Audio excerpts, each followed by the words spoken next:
días. Vamos a empezar hoy con nuestro ciclo de seminarios. Primero le damos la bienvenida a los que están en la sala y también a la gente que está conectada. Voy a hacer una breve presentación de nuestra expositora. Hoy nos acompaña Virginia Sánchez Puerta. Virginia es licenciada en Ciencias Biológicas por la Universidad Nacional del Sur, Bahía Blanca, de donde es oriunda. Hizo su doctorado en Genética Molecular en la Universidad de Maryland, en Estados Unidos, sobre evolución de plástidos en algas aptófitas y dinoflagelados. Realizó su postdoctorado en la Universidad de Indiana sobre evolución molecular de angiospermas y transferencia horizontal de genes. Y actualmente es investigadora independiente del CONICET en el IBAM, donde lidera el grupo de genómica evolutiva de plantas, y además es profesora de la Facultad de Ciencias Agrarias y de la Facultad de Ciencias Exactas y Naturales de la Universidad Nacional de Cuyo. El tema que hoy nos va a contar un poco Virginia y que nos va a convocar seguramente a muchas preguntas y algunos debates, tiene que ver con plantas transgénicas naturales, el impacto evolutivo en la transferencia horizontal de genes. Así que, bienvenido. Muchas gracias por la presentación. Antes que nada les voy a presentar a las plantas transgénicas naturales de las que les voy a hablar hoy. Las que están ahí, después se pueden acercar y mirarlas. Vamos a... Hello. Vicky.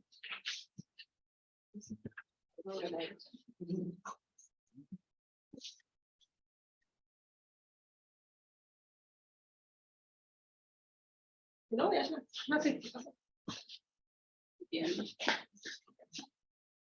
Vamos a empezar hablando de lo que sí conocemos de la herencia clásica, donde creemos que existe un árbol de la vida, como vemos acá, y que las...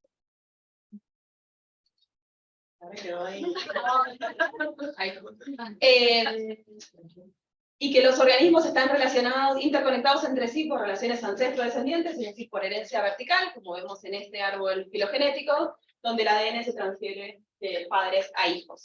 Y la variabilidad y las nuevas características que ocurren en los individuos, en las poblaciones, surgen por mutaciones, por recombinaciones, y se pueden adquirir a través de la reproducción sexual dentro de una misma especie.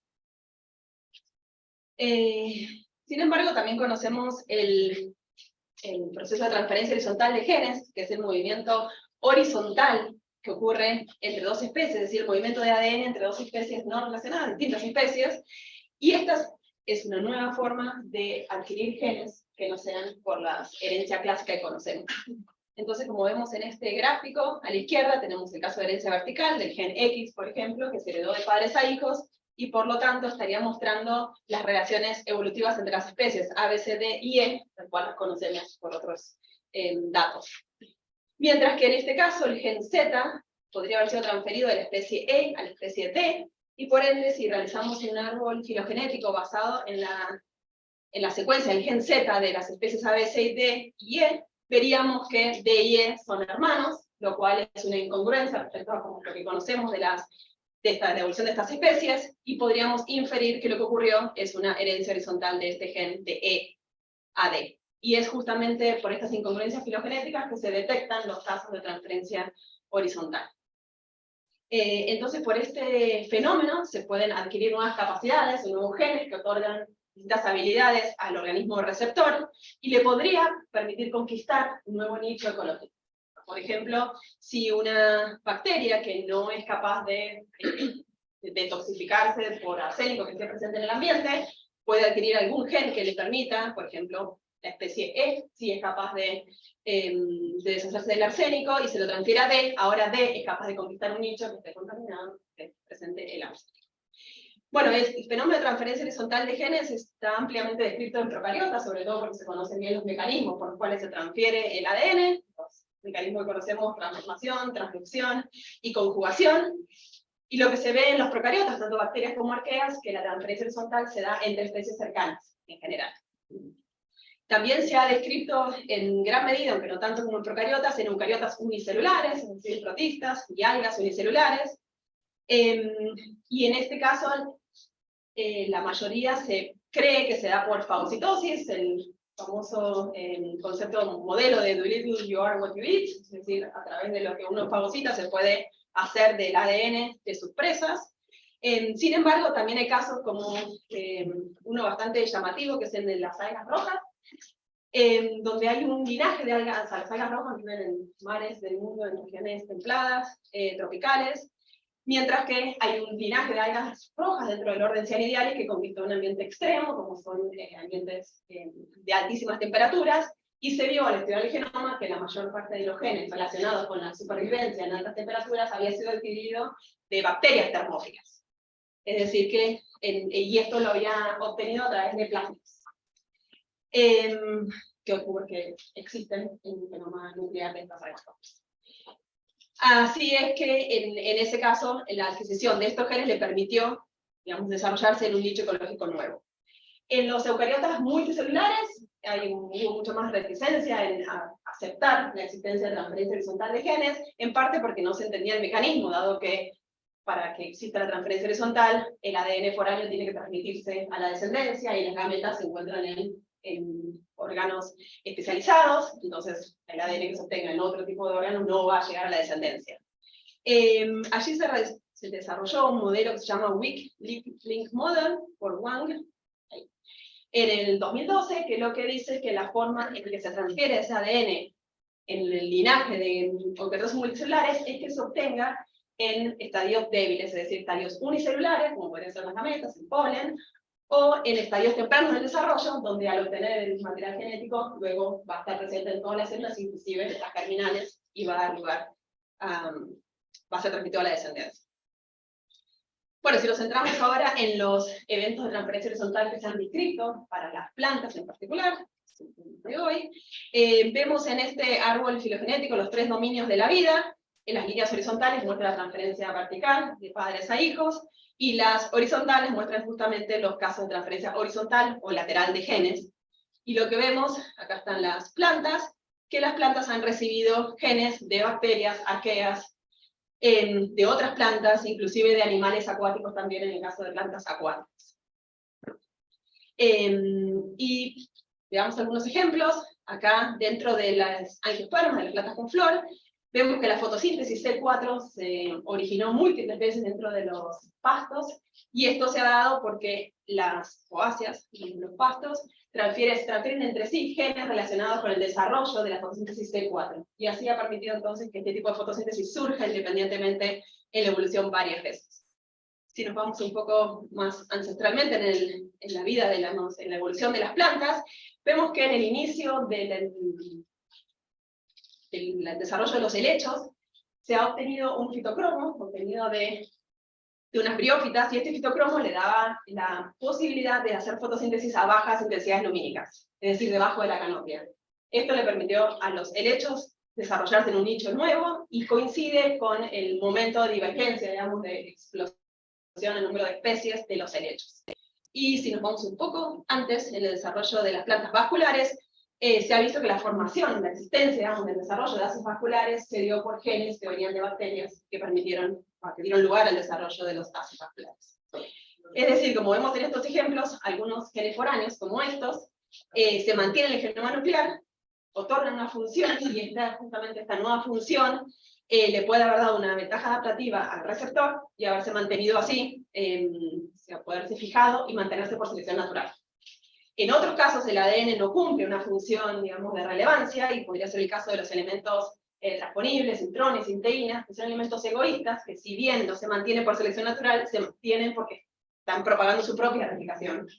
Entonces son más altas las chances de mantenerse en la evolución. Y por supuesto tenemos la gran mayoría del ADN que se transfiere, que no otorga ninguna función, puede ser porque sea intergénico, es decir, no cumple un rol funcional, o porque la planta receptora no sea capaz de adquirir esa función de realmente expresar ese gen y que le sirva. En esos casos, ese ADN foráneo estaría evolucionando neutralmente, y realmente se pierde. Que son los casos que vemos mayormente, son aquellos funcionales y que se están manteniendo hoy por deriva genética. Ahora, si analizamos las células de las plantas, vemos que tienen 3 compartimentos con ADN. ¿Sí? El núcleo, el cloroplasto y la mitocondria, todos tienen ADN, y podemos analizar entonces cuál es la incidencia del fenómeno de transferencia horizontal en cada uno de estos compartimentos. Y lo que vemos es que en el núcleo hay varios casos, sin embargo es difícil determinar la frecuencia de la transferencia a nivel nuclear por la escasez de datos nucleares comparativos que hay, pero sí hay muchísimos datos de cloroplastos y mitocondrias que nos permiten evaluar bien cuál es la frecuencia.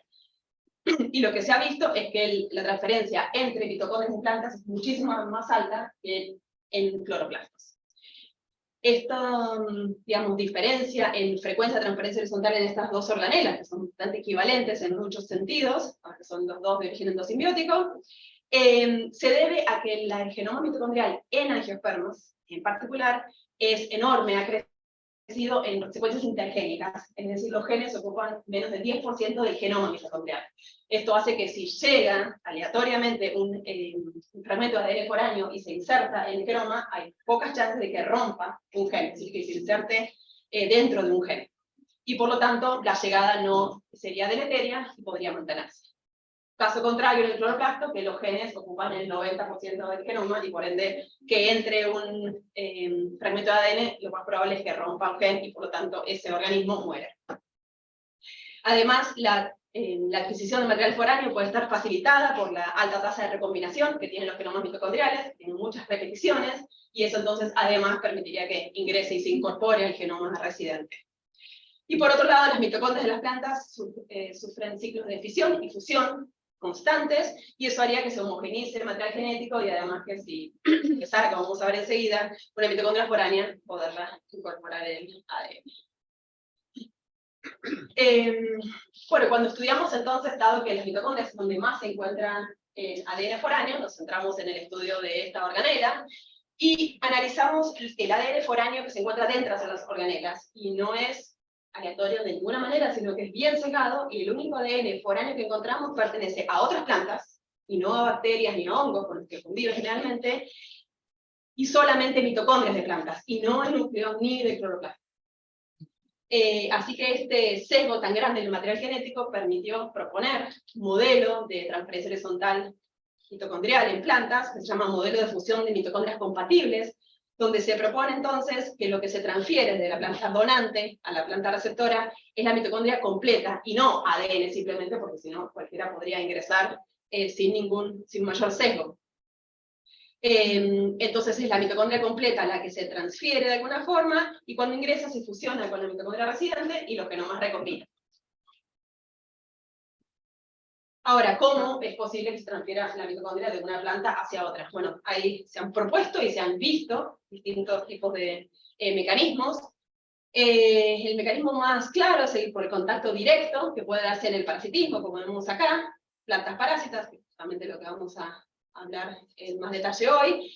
En las plantas parásitas entran en contacto directo célula a célula con la planta hospedante, y se ha visto que pueden transferir organelas, ADN, bueno, material genético, y demás sustancias. También puede darse en injertos naturales, donde a través de heridas, dos plantas, dos especies distintas, entran en contacto con las heridas y conectan sus tejidos. Por lo tanto, sería equivalente a la unión que se da entre parásito y hospedante. O sea que estos dos tipos de transferencia se han podido, digamos, hay mucha más evidencia experimental de que ocurre. Un poco más especulativo es la transferencia por vectores, es decir, por ejemplo, podrían ser insectos que tomen material de una planta, por ejemplo, mitocondrias completas, y al ir a otra planta, bueno, depositen allí las mitocondrias de la otra planta. Y la polinización ilegítima, sé que ocurre bastante, sobre todo en esos casos de la transferencia de los genes C4 entre poáceas, que son bastante cercanos, y que el polen al menos no es capaz de hibridar, o sea, no es capaz de fecundar al óvulo del otro pasto, pero sí es capaz al menos de crecer el tubo polínico, descargar sus mitocondrias, y bueno, y ahí llegan las mitocondrias al óvulo, y luego, cuando sea fecundado por el propio polen, los descendientes tendrán la mitocondria de otro pasto.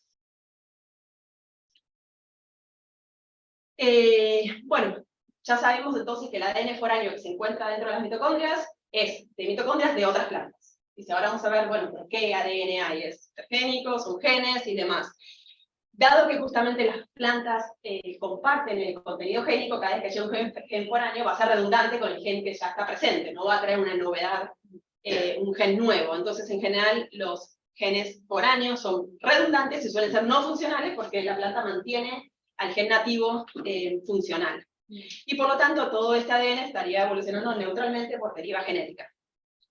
El posible impacto evolutivo de esta transferencia que se ha planteado es el aumento de diversidad genética, es decir, si se recombina el gen foráneo con el gen nativo, daría un gen quimérico, una mezcla, donde habría diferencias con el gen original, y esto da entonces aumento de la diversidad genética, que no es despreciable dado que la tasa de mutación en la mitocondria de las plantas es bajísima, de las más bajas que existen en la naturaleza. Bueno, y hasta aquí llegamos con todo lo que conocemos de la transferencia horizontal en plantas, y nos surgen un montón de preguntas que todavía no tienen respuesta, como es cuál es la frecuencia del intercambio de este ADN entre plantas, cómo es la dinámica de la transferencia horizontal mitocondrial, es decir, cuánto se obtiene, cuánto se deshace la planta, cómo es el mecanismo molecular por el cual se incorpora el ADN al genoma mitocondrial, y si existen eventos de transferencia horizontal funcional, que por el momento no se han visto mayormente en las mitocondrias de las plantas.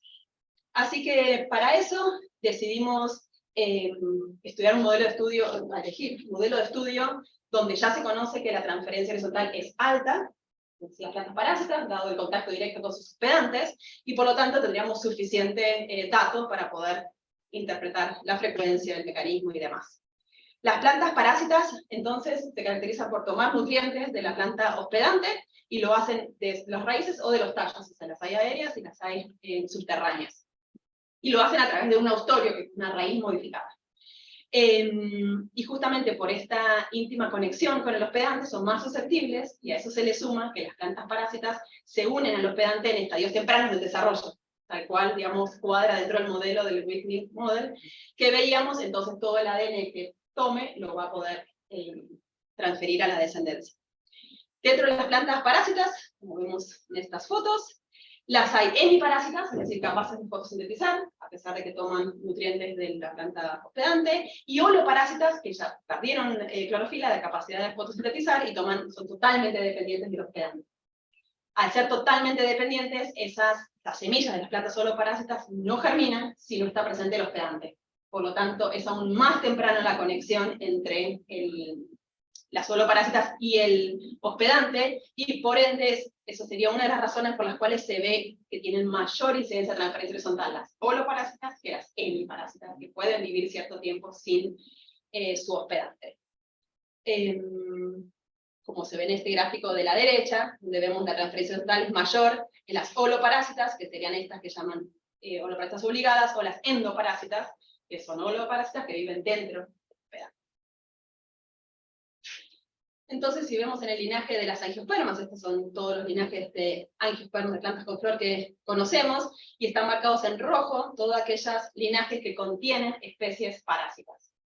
Y acá a la derecha vemos en amarillo cuando las especies son holoparásitas, y en verde cuando las especies y la cantidad de especies que son hemiparásitas dentro de esos grupos. Como vemos, hay como más cantidad de linajes con especies holoparásitas, sin embargo, el número de especies holoparásitas es solo el 10% del total de las parásitas, es decir, el 90% son hemiparásitas. Y el parasitismo, en cualquiera de sus formas, surgió en 12, es decir, ahí hay 12 eventos independientes de parasitismo, por lo cual son experimentos naturales que se han replicado y que se pueden estudiar, digamos, de forma totalmente independiente entre sí. Bueno, dentro de las holoparásitas, nosotros decidimos estudiar acá, dentro del orden Santarales, están todas estas familias, a la familia Balanophoracea, que es esta que les presento acá, y que contiene plantas holoparásitas de raíces de otras plantas, es decir, su cuerpo vegetativo es subterráneo, como vemos acá, consiste en un tuber, y este tuber se encuentra debajo de la tierra, y lo único que emerge es la inflorescencia. Y a veces ni siquiera, la inflorescencia también es subterránea. Y este tuber está unido a las raíces del hospedante. Esta familia es una familia pequeña, como es acá, consiste en 13 géneros, distribuidos en distintos lugares del mundo, inclusive en Sudamérica y Argentina, y tiene un bajo número de especies, de que la mayoría de los géneros tienen 1, 2, 4 especies, algo balanófora, con 25 especies descritas.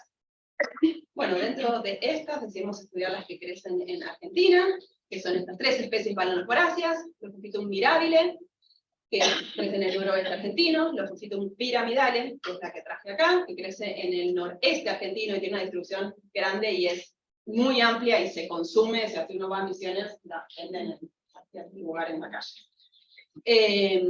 Se consume el y Ombrophytum subterraneum, que crece también en el noroeste argentino. En el caso de Ombrophytum, es capaz de parasitar a diversas especies, como de leguminosas o de asteráceas, mayormente asteráceas las hemos encontrado, mientras que las dos especies de Lophophhytum parasitan a raíces de leguminosas. Y en particular les voy a hablar de Lophophhytum, digamos, del género que traje acá hoy, dado que están los resultados, digamos, más interesantes y más novedosos en este género. Y lo que vemos acá es Lophophhytum mirabile, que está parasitando las raíces de este árbol, es un árbol enorme, Anadenanthera colubrina, dentro de las leguminosas está el clado mimosoidea, y siempre se ha visto a esta especie parasitando a esta planta en particular.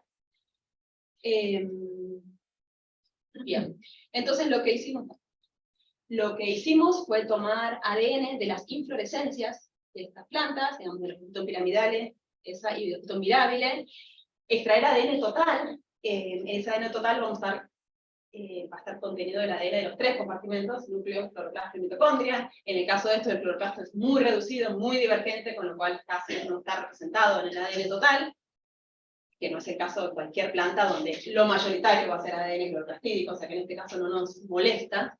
Y el ADN mitocondrial, que está representado en cientos de veces más que el nuclear por la cantidad de copias de genoma mitocondrial y de mitocondrias que contiene cada célula por cada núcleo que posee. Entonces, a partir del ADN total, podemos ensamblar por separado los contextos nucleares, que nunca llegamos a armar el genoma nuclear completo, sobre todo porque estas especies tienen un núcleo gigante, pero sí podemos armar, digamos, recrear, ensamblar el genoma mitocondrial y poder analizarlo y ver la incidencia de transferencia horizontal en particular. Entonces, lo que encontramos en el genoma mitocondrial de los Lophophhytum mirabile fueron varias cosas raras, digamos. Lo primero que se ve acá, que pueden ver, es que el genoma mitocondrial está subdividido en cromosomas circulares, pequeños, entre 7.000 y 58.000 pares de bases, lo cual es bastante raro. Se ha descrito en Silene, por ejemplo, en una planta de vida libre, y en alguna que otra parásita, pero nada más. La mayoría de las plantas, el genoma mitocondrial se puede ensamblar en un círculo, tal cual lo esperamos por ser descendientes de bacterias. Por otro lado, los genes están distribuidos en distintos cromosomas, ocupando nada más que el 10%, eso ya lo sabíamos en general de las angiospermas, pero eso hace que 43 de estos cromosomas no tengan genes, o sea, sean no codificantes, y por ende esperaríamos que sean prescindibles, podrían perderse en cualquier momento. Los otros 21 cromosomas codifican los 44 genes,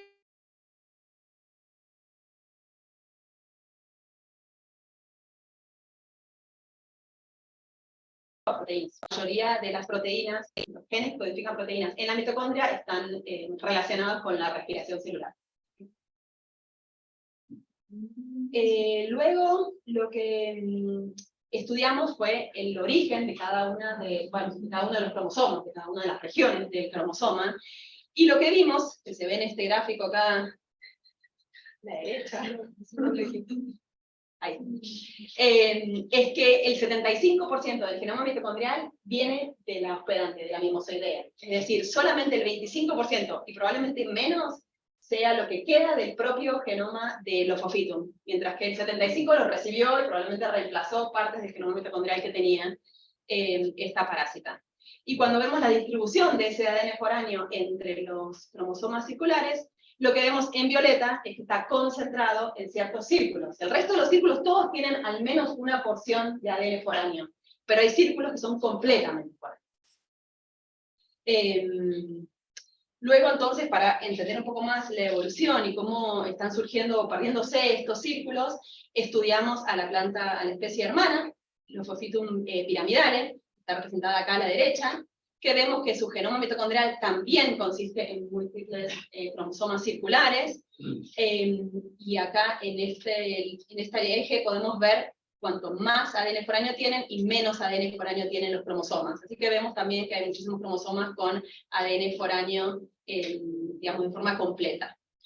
Además, podemos separar a los cromosomas en los que tienen genes de los que no tienen genes, tanto para piramidales como para mirabile, y vemos que los cromosomas no codificantes son los que mayormente acumulan la mayor cantidad de ADN foráneo. Y los que tienen genes contienen más regiones nativas. Por otro lado, cuando comparamos los cromosomas de una y otra especie, vemos que los cromosomas no son homólogos, es decir, no se obtuvieron del ancestro común, sino que es muy dinámico el fenómeno mitocondrial y las secuencias están siendo ganadas y perdidas de forma constante. Entonces luego lo que hicimos, dado que la comparación entre estas dos especies no era muy comparable, justamente, hicimos un estudio poblacional de los Phofitum mirabile y analizamos los genomas mitocondriales de otros 3 individuos, y vimos que esos cromosomas que se ven acá en gris no estaban presentes en alguno de los otros individuos, es decir, que se están ganando y perdiendo los cromosomas enteros. Sobre todo los no codificantes, que son los únicos variables, porque los que tienen genes están manteniendo por selección natural, como era esperado. Entonces luego, dado que contábamos con estos cromosomas totalmente foráneos para estudiar, decidimos ver cómo es que lo está obteniendo de la tanto hospedante hoy, lo obtuvo hace un tiempo, antes de la divergencia entre estas dos especies, cuándo se ganan, ¿es todo actual o digamos, viene pasando hace mucho tiempo? Para eso no contábamos con muchos datos comparativos de limosoideas, así que salimos a secuenciar y a ensamblar limosoideas de distintos clados. Hay 3.500 especies de limosoideas, pero contamos con 6, que pertenecen a 4 clados de los 15 clados de limosoideas que hay, incluyendo al hospedante actual de los Phofitum mirabile. Y entonces ahí, con esos datos, que aunque sean escasos, fue suficiente para poder reconocer que los cromosomas totalmente foráneos representaban una región continua del cromosoma mitocondrial de alguna de las limosoideas bajo estudio, y que esas regiones continuas, que después daban lugar al círculo, estaban flanqueadas por repeticiones. Esto es bastante, digamos, un detalle muy molecular, pero eso nos permitió entender cómo pueden surgir estos cromosomas circulares foráneos por distintos tipos de recombinación homóloga o no homóloga, que no solo dan lugar a los círculos, sino que permiten una amplificación automática de los círculos, lo cual también ayudaría a la fijación, o al menos a aumentar las chances de mantenerse estos círculos que aparentemente no cumplen ninguna función en la parásita. Luego decidimos estudiar los genes y ver si había incidencia de transferencia horizontal funcional, que era una de las preguntas que teníamos, sobre todo en un caso donde el bombardeo de ADN foráneo es tan alto y podía, por puro azar, en algún caso, dar lugar a un reemplazo de un ADN, de un gen. Entonces estudiamos el origen filogenético de cada gen, el rol funcional, y el destino que había sufrido cada uno de esos genes. En el estado inicial, como yo les decía, los genes nativos son redundantes con los foráneos, porque lo que llega es lo mismo que lo que hay en contenido génico, y puede darse uno de estos 3 casos. El caso 1 es que el nativo permanezca funcional y el gen foráneo se pseudogeniza, es decir, acumula mutaciones deleterias, y no tenga ninguna función, o inclusive que se pierda. Esto es lo que se viene viendo en la mayoría de los casos de transferencia horizontal hasta ahora en la bibliografía. El caso 2, raro, es que se pierda el nativo y que el foráneo completo sea el que reemplace funcionalmente al nativo. Y de estos hemos visto varios casos en estas especies, lo cual fue lo más llamativo. Y en otros hubo una recombinación entre gen nativo y foráneo para dar lugar a un gen quimérico, mitad y mitad, o en partes quimérico, y que resultó ser el funcional. Así que cuando hicimos los análisis filogenéticos pudimos datar de alguna forma las transferencias horizontales y ver cuáles son recientes o no. Encontramos casos, como vemos acá, del gen CCMB, donde dentro del clado de las fabáceas encontrábamos secuencias de los Phofitum, de las 2 especies de los Phofitum, mirabile y piramidales, están ahí juntas, hermanas, indicando que hubo una transferencia horizontal ancestral, es decir, en el ancestro de estas 2 especies, y se mantuvo ese gen en las 2 especies luego de la divergencia. Por el contrario, en el caso de la derecha, el gen MTTB, vemos que el gen está presente en su forma foránea, tanto en piramidales como en los Phofitum mirabile, pero no son hermanos, indicando que hubo transferencia horizontal independiente en las 2 especies y convergente por el hecho de que convergieron en obtener el mismo gen foráneo. Y en cuanto a la funcionalidad, pudimos determinar cuáles copias eran funcionales, y lo hicimos haciendo un análisis de ARN, es decir, extrajimos el ARN total de las inflorescencias, y determinamos que los genes eran funcionales cuando el nivel de transcripción era significativo, cuando el splicing de los intrones contenían eran correctos. Además, el ARN en las mitocondrias de las plantas se edita, es decir, hay ciertas citocinas que se modifican a uracilo, y esta edición tiene que ser eficiente para que sea funcional, también vimos eso. Y además no había genes en el núcleo que pudieran estar reemplazando a la función en la mitocondria. Bueno, por lo tanto llegamos a este modelo, digamos, de evolución de los genes en los Pophytum, donde reconocimos que había casos de transferencia horizontal ancestral, que involucraba varios genes, y luego de la especiación continúan las transferencias horizontales, algunas convergentes, es decir, que involucran los mismos genes, y otras independientes, que involucran a genes diferentes. Y el contenido génico de la mitocondria, los tom piramidales y mirabiles, se ve acá, donde cuando vemos triángulos partidos es porque son genes quiméricos funcionales, cuando vemos triángulos naranjas son los genes nativos que mantienen su función, y cuando vemos triángulos cuadrados, violetas, es porque los genes foráneos son los que reemplazaron a la función. Así que hoy por hoy, los Phytum mirabilis tienen 14 genes foráneos, 14 quiméricos y 15 nativos, un tercio son nativos, nada más, y 20 genes foráneos o quiméricos reemplazaron a los nativos, es decir, que hubo un altísimo impacto en la transferencia horizontal funcional en estas especies. Y este alto nivel de transferencia horizontal funcional es extraordinaria e inesperada, porque la funcionalidad, es decir, que se adquiera, que tome una función, un gen foráneo, es difícil porque toda la maquinaria, digamos, de expresión génica de las mitocondrias está comandada por el núcleo, y el núcleo es de la parásita, es decir, la parásita ahora hay factores nucleares, tienen que reconocer los promotores de esos genes, tienen que saber factores o trail splicing de intrones que no conoce, evitar citocinas que requieren factores específicos. Por eso es que entendíamos que nunca veíamos casos de transferencia horizontal funcional, o sea que en este caso necesitamos explicar cómo fue que pasó, y no es fácil, no entendemos bien por qué pasó, pero que pasó, o sea que todavía estamos tratando de entender cómo es que es capaz de reconocer a todos estos genes foráneos y utilizarlos. Y a esto se le suma la complejidad que la respiración celular, en la membrana interna de la mitocondria, ocurre a través de estos complejos de fosforilación oxidativa, y que están compuestos por subunidades codificadas en el núcleo, las que se ven en celeste, y codificadas en la mitocondria, las que se ven en violeta. Esto requiere, digamos, en general en las plantas, una coevolución de las unidades nucleares y mitocondriales para que se puedan ensamblar y formar los complejos. Es decir, cada vez que hay casos de introgresión, por ejemplo, donde se reemplaza la mitocondria, inclusive dentro de una misma población, se ve incompatibilidad en la formación de estos complejos. Es decir, que pareciera ser bastante específica la relación. Y sin embargo, algunas de estas subunidades codificadas en la mitocondria son foráneas, como acabamos de ver. Entonces nos preguntábamos, bueno, quizás es que nos están formando y la planta esté, digamos, tomando energía de alguna otra forma que no sea vía la respiración, es decir, la respiración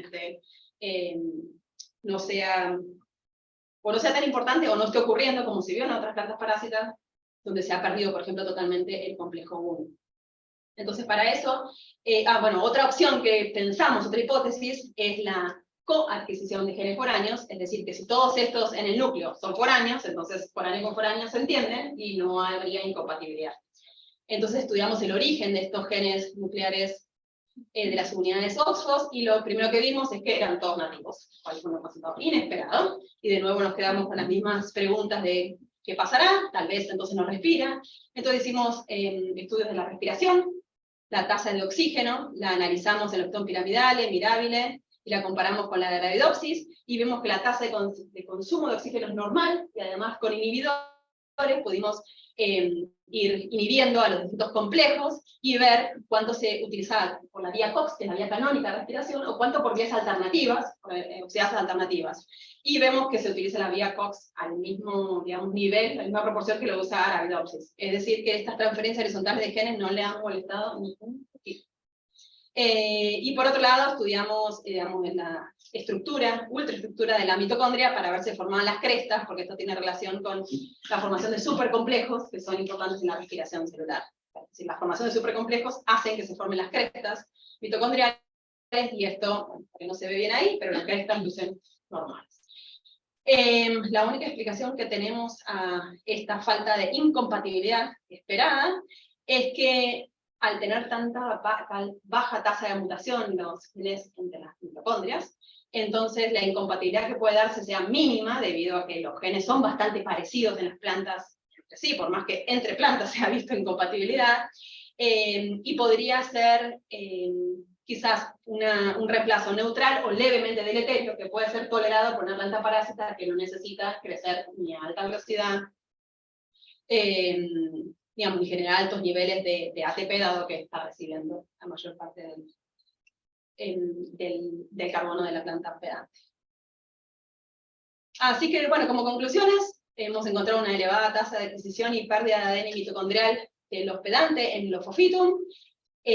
Cada vez que ingresa el ADN, en lugar de recombinarse, como se había propuesto en el modelo inicial, este ADN se circulariza y se mantiene como cromosomas independientes, que ocasionalmente pueden después recombinar con los otros cromosomas que haya presentes, y encontramos una alta tasa de transferencia horizontal funcional, que puede haber sido neutral o levemente deleteria.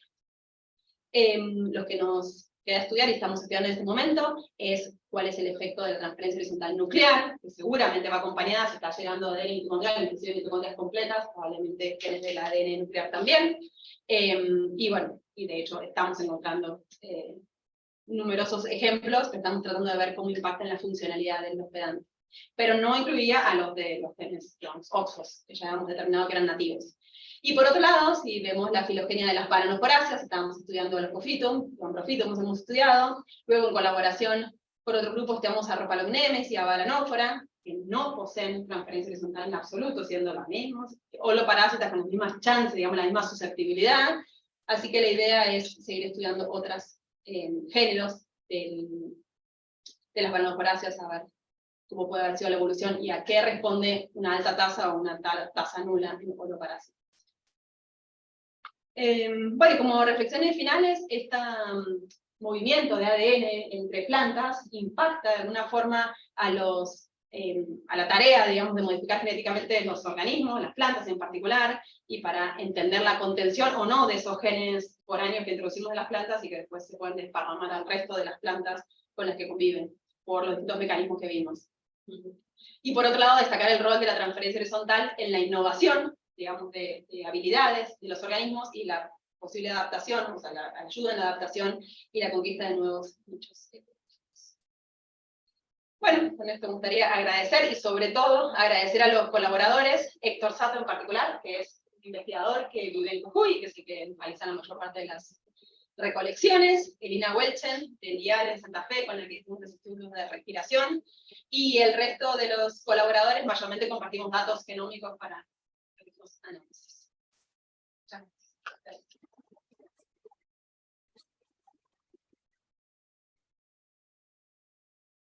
Bueno, vamos a abrir preguntas, comentarios, muchas dudas. ¿Tienen alguna pregunta o interrogante que haya quedado? Bueno, yo tengo un par de preguntas. Una, creo que entendí que dijiste que cuando llega un gen nuevo, no puede representar una función nueva. Siempre tiene que reemplazar a alguna función, a algún gen que ya existe. Pero no entiendo por qué, porque eso podría ser una novedad evolutiva que trae una función nueva que justamente le permite a la planta hacer algo diferente. Sí, puede, pero con el sesgo de que viene nada más de todas las otras plantas, y los genes, el contenido génico de las mitocondrias de las plantas es el mismo, que es solo por como conclusión, no se puede obtener un gen nuevo, solo porque no hay genes nuevos en las otras mitocondrias. Nada más que por eso, porque no hay. Y la otra pregunta, si puedo hacer una más, que es mucho, se va un poco del tema específico de la charla, es pensando en otros organismos que tienen una forma de vida íntimamente relacionada, como tienen estas plantas parásitas, con la de otra especie filogenéticamente muy relacionada. La pregunta es si si eso es común que ocurra o que se sabe. Alguna vez lo hemos charlado, de la transferencia horizontal de genes. Estoy pensando en particular en los insectos parasitoides, que son un grupo extremadamente diverso de insectos, cuyas larvas se desarrollan dentro del cuerpo de otro artrópodo, en muchos casos insectos, y en muchos casos insectos del mismo, muy cercanos filogenéticamente. Entonces la pregunta es, bueno, ahí es obvio que debería haber un montón de esta transferencia. ¿Cuánto se sabe? Hasta qué punto se estudió, me parece que si se sabe y no hay, ¿por qué? No, sí, no puedo dar ejemplos concretos, pero sí se ha estudiado y sí hay. Pero en general, cuando la transferencia horizontal viene de alguien muy cercano, se hace cada vez más difícil determinarlo. Un poco por la falta de divergencia entre las secuencias que va a dar el apoyo, digamos, estadístico para decir que viene de ahí. Y bueno, sí, mayormente por eso. O sea, se hace como difícil, cuanto más cercano. Por eso es que este modelo que desde las palmaporáceas a las fabáceas, que tuvieron 132 millones de años, y hay cierta diferencia, podemos encontrar. Bueno, pero los parasitoides, perdón que interrumpa, ¿no? Tenés de todo, desde insectos que parasitan arañas, a insectos que parasitan insectos de la misma familia, o del mismo orden. Sí. O sea, tenés... Sí, no, digo que en general es difícil cuando son cercanos del donante del receptor. O sea, como que está sesgada la bibliografía a cuando hay más evidencia porque hay más información que los distinga. Sí, inclusive hay, la visto, digamos, creo que el año pasado, hace 2 años salió que un insecto tomó un gen de una planta y le está usando un gen de una planta que usaba para detoxificar. Así que se puede, es más difícil que sea una referencia funcional.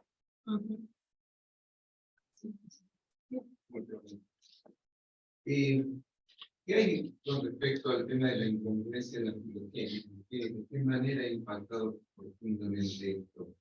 Este hallazgo de la conferencia horizontal de genes significa mucho el escenario de reconstrucción de filogenias con este fenómeno.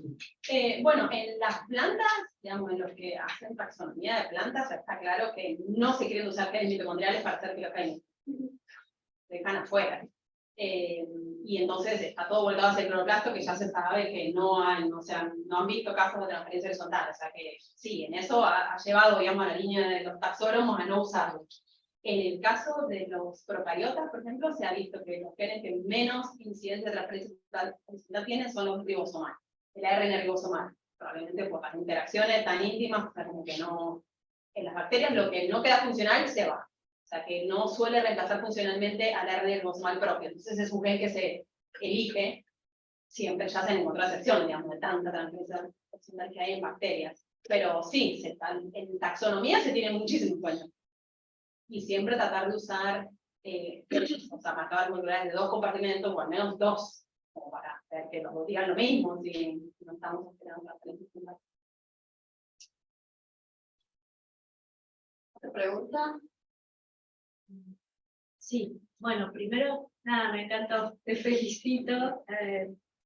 A mí, por lo menos, que no vengo del palo, me disparo un montón de preguntas y me cuesta articularlas, ¿viste? Como que se me abren un montón de escenarios y me cuesta, dentro de mis capacidades técnicas, expresarlo. Así que tengo ahí varias en la nebulosa. La transferencia horizontal, digamos, ¿se da siempre en una sola dirección? No, se puede dar en las dos. En el caso de parásito y hospedante, el ADN se ha visto en las dos direcciones, el ARN en las dos direcciones. Lo que pasa es que, por ejemplo, en este caso, y pasa en muchas plantas parásitas, de raíces, tenemos un árbol al lado. Todo lo que le pase esta parásita a la raíz del árbol, nunca va a llegar a la flor y por ende no va a verse en la evolución del árbol, de la mimosidea.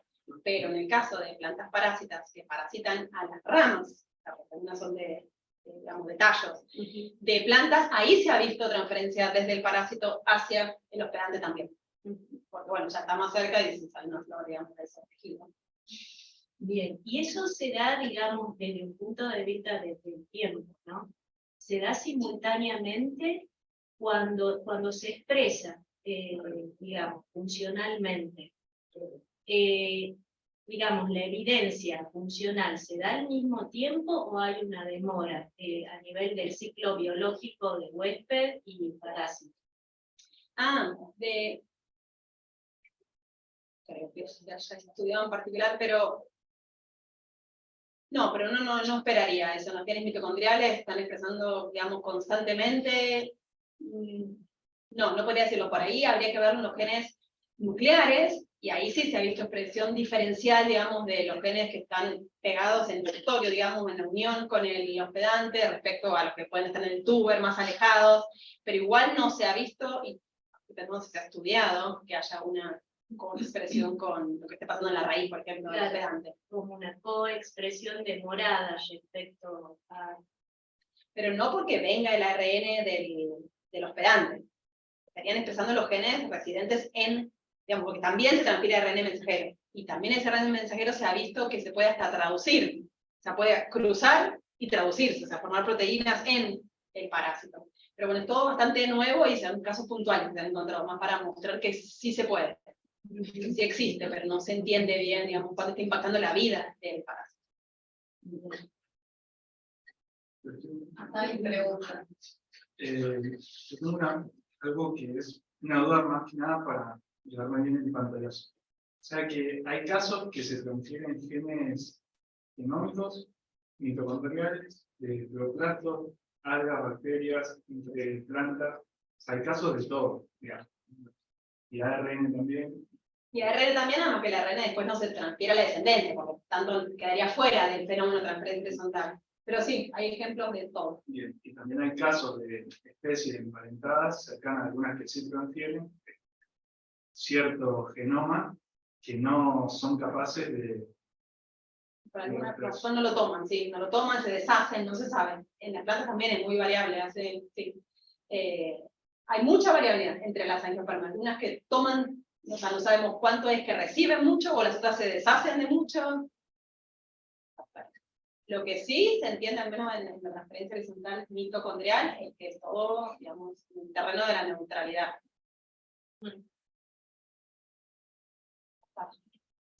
Sí, una duda. ¿Han pensado trabajar con Fusopan? Que encima tenían un gorgojo y otro bicho que son polinizadores y comen mercurio. Sí, en un momento, cuando empezamos a trabajar con plantas parásitas, queríamos hacer con Fusopan, y ahí justo salió una publicación que habían publicado el cloroplasto, y dijimos, bueno, listo, está gente trabajando con eso, vamos a dejar. Pero pasaron años y no hicieron nada. Así que ahora, con un grupo de China, estuvimos trabajando con ellos. Bueno, ellos acaban de publicar el genoma mitocondrial y tienen muy poca incidencia de transferencia horizontal, creo que es 2 genes quiméricos, por eso faltan 2 genes quiméricos en la mitocondria nada más. Y ahora secuenciamos el transcriptoma con la idea de ver a nivel nuclear cuánto sería la incidencia, digamos, de transferencia horizontal, que podría ser distinta a la mitocondrial. Y a los polinizadores, ¿no? Porque el polinizador lo poliniza y después se come la planta. Sí, bueno, sí, habría para ver si encontramos en el mismo, sí. Sí, sería interesante. Y también la idea es hacer un estudio correlacional. Y el Fusopan quedado que tanta. Eso significaría que no hay una relación necesaria entre el parásito microbio y cantidad o incidencia de transferencia horizontal en la mitocondria. Digamos, no, en la mitocondria no, definitivamente, no. La tendencia se ha visto a que las holoparásitas tengan más las hemiparásitas en las holobancáceas, que abarcan todos los estilos de vida libre, hemiparásitas, holoparásitas. Ahí sí está claro que a nivel nuclear tienen más las holos de las hemi que las de vida libre. A nivel mitocondrial, esas mismas plantas no tienen nada. Así que no. Y si comparamos las holoparásitas que tienen hasta ahora, que no son muchas, pareciera que las endófitas y los mosquitos tienen estado endofítico bastante permanente, sería eso quizás algo que ayude a la transferencia horizontal, digamos, a mayor incidencia. Pero después tenemos el caso de Cantorella, el primer linaje de plantas con flor que dirigió, está llena de transferencia horizontal de vida libre. No está acá. Sí, preguntas en el chat. No, Hay muchas preguntas, pero no hay preguntas. Voy a ser mamá. Yo tengo una pregunta pequeña, más ecológica. Vos al principio de la charla decías que digamos, este mecanismo puede otorgar ciertos beneficios, ¿no? O adquirir ciertas funciones que pueden servir para algo. ¿Qué pasaría si a estas situaciones las pusieses en escenarios de estrés ambiental diferentes? ¿No? O sea, algo cambiando a nivel local o a nivel más global. O sea, ¿habría alguna chance de que esto que vos observás se transforme en otra cosa? Digamos, eso es lo que interpretamos que ocurre, pero como ocurre, entiendo yo, tan al azar, digamos, por la transferencia, o sea, nosotros tratar de inducirlo, digamos, de poner en situación y que ocurra, sería como muy raro. Estamos hablando en tiempos evolutivos y que se dé que en alguna de estas poblaciones reciban, y eso le dé ese lugar después de tantas transferencias, digamos, inútiles, digamos decir. Así que hacerlo, digamos, incentivarlo en la vida del investigador, no me puedo imaginar.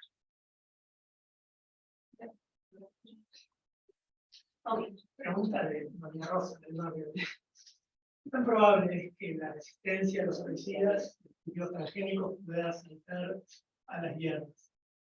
Por lo que veo poco. ¿Sí? Claro, pues, en general lo colocan, digamos, dentro del cloroplasto, así que sería poca. Digamos, justamente por eso. Sería como un buen lugar para colocar en esto. Bueno, no sé si hay algún comentario final o despedimos a Virginia, agradeciéndole muchísimo esta charla, la verdad que no sé. Sí. Ajá,